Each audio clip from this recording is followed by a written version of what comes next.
सकुम, आज हम सब लोग खुश रहने के उपाय पर चर्चा करेंगे और देखेंगे किस तरह से हम खुश रह सकते हैं, कि खुश रहना हमारे जीवन के लिए सबसे अच्छा है।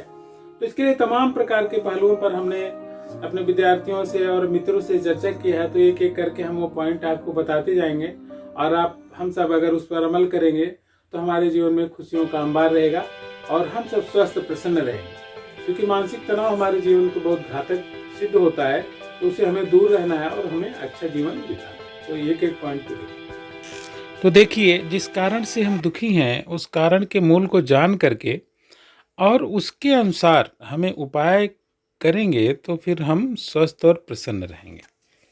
तो मूल कारण पर जाना बहुत ही आवश्यक होता है। अगर हम मूल कारण पर नहीं जाएंगे तो हम अनावश्यक भटकते रहेंगे। इसलिए किसी चीज़ को जड़ से समाप्त करने के लिए उसके मूल कारण का पूरा विश्लेषण करना हमारा धर्म है और उसके बाद हम अपनी समस्या का निदान करेंगे। अब देखिए, दूसरा चीज़ होता है कि अपनी समस्या के संदर्भ में मित्रों से राय लेकर और उसकी सलाह पर अपनी तरफ से विचार करके शांत मन से निर्णय लेना चाहिए। क्योंकि अगर आपका मन अशांत रहेगा तो आप सही ढंग से निर्णय नहीं ले पाएंगे। और मित्रों की सलाह को तुरंत नहीं मान लेना है, फिर उस पर अपनी व्यवहार को देख करके, अपनी समस्या को देख करके तब जा करके निर्णय लेना है। अपनी समस्या के संदर्भ में अपनी जिम्मेदारी को पहचानना प्रमुख धर्म है। हमें दूसरों पर थोप कर अपनी जिम्मेदारी से बचना नहीं चाहिए। हमेशा जिम्मेदार बने और आत्म सुधार करें, क्योंकि अगर हम जिम्मेदार नहीं बनेंगे तो हमारे अंदर सुधार का रास्ता भी प्रशस्त नहीं होगा और हम अपने में कोई सुधार नहीं कर सकते हैं। इसलिए कोई भी घटना हो, हमें अपनी जिम्मेदारी लेना चाहिए और जब हम अपनी जिम्मेदारी लेंगे तो फिर हम समस्या को हल करने का पूरा प्रयास करेंगे और हम इधर उधर भटकेंगे नहीं। ये ज़रूरी है कि हम पूरा फोकस करें और समस्या को अपने कंट्रोल में करें। अब दूसरा चीज़ है कि दूसरों को बुराई करके हम खुश नहीं रह सकते। हमेशा अच्छे पक्ष को देखना है और बुराई पर उतना ही फोकस करना है जितना हम उसको सुधार के लिए प्रयोग कर सकें। हमेशा किसी को बुरा नहीं देखना है। हर आदमी के भीतर बहुत सारी अच्छाइयाँ होती हैं, तो हम उन अच्छाइयों पर ध्यान देंगे तो हमारा मन प्रसन्न रहेगा और वह व्यक्ति भी हमें अच्छा लगेगा। तो हमेशा अच्छाइयों पर फोकस करें और अपनी कमियों को भी देखें, उन्हें निष्पक्ष ढंग से दूर करने का प्रयास करें।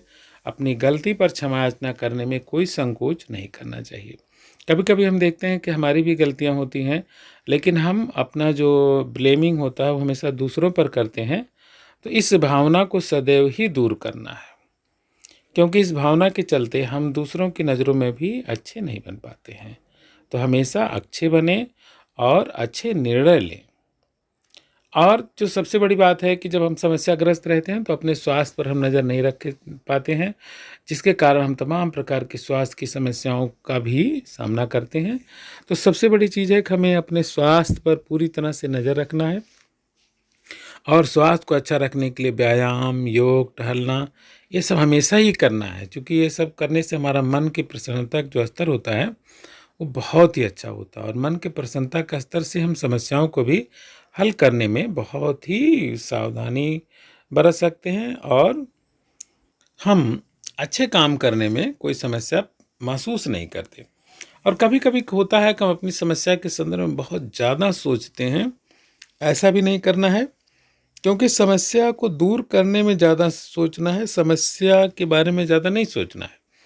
समस्या को जितना दूर करने के प्रयास, समस्या को समझ करके हम उसको दूर करने का प्रयास करेंगे, उतना ही हमारे लिए अच्छा होगा। और जब कोई समस्या मन पर ज़्यादा हावी होने लगती है तो भगवान की शरण में जाना, मंत्रों का जप करना और मन को शांत रखना, ये सब बहुत अच्छे उपाय हैं। तो हमेशा जब समस्या आपके ऊपर हावी हो तो आप समस्या को न देखें, आप भगवान के नाम का, मंत्र का उच्चारण करें।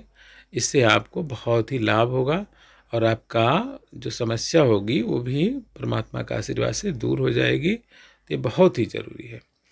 और देखिए, एक चीज़ बता दें कि अगर आप उचित समय पर उचित कार्य करते हैं तो समस्याओं का जन्म ही नहीं होता है। भाई, अगर सही समय पर सही काम होगा तो हमारी समस्या नहीं जन्म लेगी, तो हम सदैव ही प्रसन्न रहेंगे। तो अपने जीवन में यह नियम बना लेना है कि भैया जब भी समय हो और उचित समय पर उचित कार्य करने की आदत डालें, तो आप हमेशा ही प्रसन्न रहेंगे। तो कोई भी समस्या हो, समस्या में खुश रहना, प्रसन्न रहना मानव जीवन की सबसे बड़ी देन है। तो हमेशा ही प्रसन्न रहें और दूसरों को प्रसन्न रखने का प्रयास करना है। यह हमारे जीवन के लिए, पूरे समाज के लिए बहुत अच्छा है। तो आशा है कि आप स्वस्थ प्रसन्न रहेंगे, इसी उम्मीद के साथ।